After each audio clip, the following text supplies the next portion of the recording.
खेसारी लाल का ये सॉन्ग आया है। ओ भाई साहब, मतलब स्टार्टिंग में ही क्या गजब लुक दिखाया गया है। हमको तो बहुत ही मजा, मतलब भोजपुरी को ही साउथ का लुक, एक बॉलीवुड का लुक दिया गया है।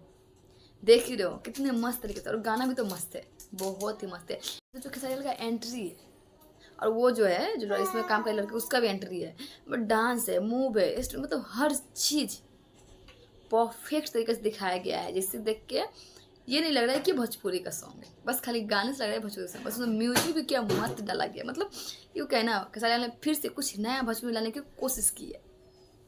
तो ये सॉन्ग को भी प्यार, एक दिन में 2 मिलियन के साथ गया था ये सॉन्ग भी। तो इस सॉन्ग को बहुत ही प्यार सपोर्ट मिल रहा है, और बहुत ही ज़्यादा हिट चल रही है ये सॉन्ग भी। तो खेसारी लाल का तो जवाब ही नहीं है कि नहीं। तो देखिए इस सॉन्ग की आप लोग जाकर खुद देखिएगा तो चलेगा कि सॉन्ग में क्या खासियत है, मैं तो तारीफ क्यों कर रहे।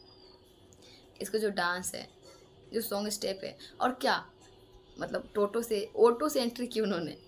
जी हाँ, मतलब होता है ना कार से बस, मतलब कुछ से अगर जिस लुक आज चेंज है तो नहीं, उन्होंने टोटो से ही एंट्री करके आग लगा दी गाने में, एकदम आग। और क्या गजब, हर चीज़ को मैनेज किया गया कितनी गजब तरीके से। तो आप लोग जाकर सुनिए सॉन्ग को, आप लोग बताइएगा कैसा लगा ये सॉन्ग, तुम्हें क्यों जरूर बताइएगा। तो मैं सब्सक्राइब वीडियो को लाइक जरूर कर लीजिए। चलते फिर नेक्स्ट वीडियो में।